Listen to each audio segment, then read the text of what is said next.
Hello, folks. Annette here today with your moment for chronic wellness. Yesterday was a treatment day, so I'm feeling low energy and rocking a migraine, hence the sunglasses. So bear with me. My energy is a little low, but I am here today to discuss something really important, which is, would a change in my diet benefit my chronic disease? A lot of folks have been asking me this question, and I know a lot of you out there have been eager to explore this if you haven't already explored it.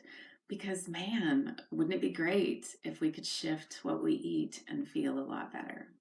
So, first of all, a disclosure, only take medical advice from a physician, and I am not a physician. So, choose accordingly. If you are going to make big changes to your dietary intake, please consider consulting your doctor first.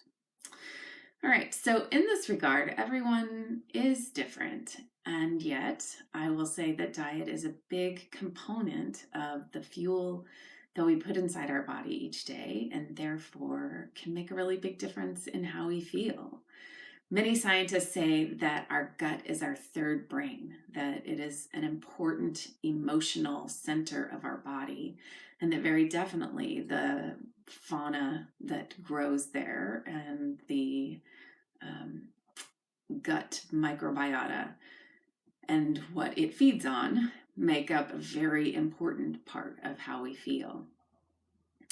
If you have not yet heard the term leaky gut, it is worth you checking out. So get online, Google leaky gut, and learn more about it and whether or not you think it applies to you. I would say that for me, starting the process of healing my leaky gut made the first real difference in how I started feeling better. The first control that I was able to take over feeling somewhat better.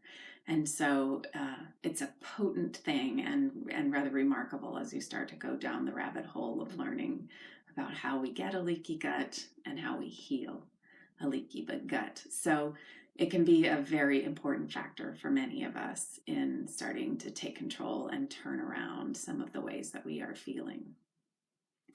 In my first few years of illness, I was trying almost anything.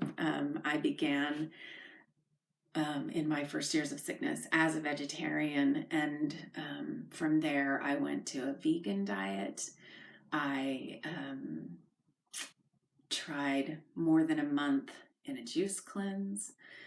I was willing to entertain almost any elimination diet that was put forth to me by naturopaths, herbalists, homeopaths, doctors I respected, chiropractors. I have been on a juice cleanse for more than a month.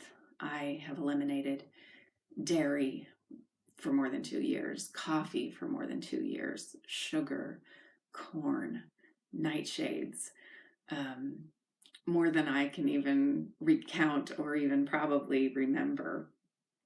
And I will say that I learned things from each and every one of them, even if all I learned was I will never give up coffee ever again. But most importantly, what I learned is that there are foods that work better and worse for my body. I am not, fortunately or unfortunately, I guess, depending on how you see this, someone who has any classic food allergies. So I never came up, for example, with celiac or with lactose intolerance. And what became clear through careful elimination diets was that there were foods that worked and felt best for my body and foods that worked and felt worse for my body. And learning that is powerful information. You know, when we are feeling worse and better by shades and degrees, having that information and being able to shade and degree myself into a little bit better can make a world of difference sometimes. And so my recommendations to you should you be trying elimination diets, is plan to eliminate lots of foods at once and keep them out of your diet for a pretty significant period of time. My recommendation is a couple of months. And then when you're about to start bringing foods back online, start keeping a log, a journal, of how you're feeling shortly before and after meals, and add foods back in only one at a time. Sounds obvious, but it's a great temptation to, bring a few foods back online at once, and then you don't know what it is that's causing you a reaction. If you're having a reaction, you don't know if you added corn and legumes in at the same time, whether it's the corn or the legumes that might causing you to be feeling sluggish or having a hard time sleeping. And those are the kinds of symptoms that you might expect to have if you're having shades of better or worse, depending on the foods you're bringing back in. So add things in slowly, add them in one at a time, and keep a log of how you're feeling so that you can track which foods work best for your body. And so I'll just disclose that for me, there is not one hard and fast way of eating that works best for me. I will say that eating clean for me mostly means sticking to the fruits and vegetables, reducing and almost eliminating my intake of sugar, dairy, and wheat. I eat those on special occasions. I eat those at other people's houses. I rarely keep any of those items in my own house. And that I feel the very best when I am sticking closely to an autoimmune paleo diet.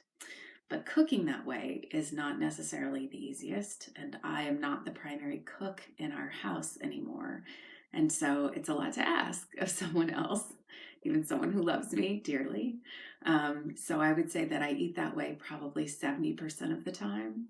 And that when I start to notice my health getting worse, or if I'm going into a flare, or if I'm feeling on the low end of things like after treatment, that is the first place that I start to tweak and make changes, is in my diet, and start to clean it up more and more.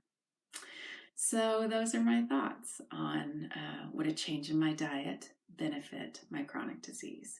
The answer for me is yes. How about you? Tell me about your experiences with diet and quality of life and chronic illness. I look forward to hearing from you. Thanks for your time, and we'll see each other again soon. In the meantime, take care and be well.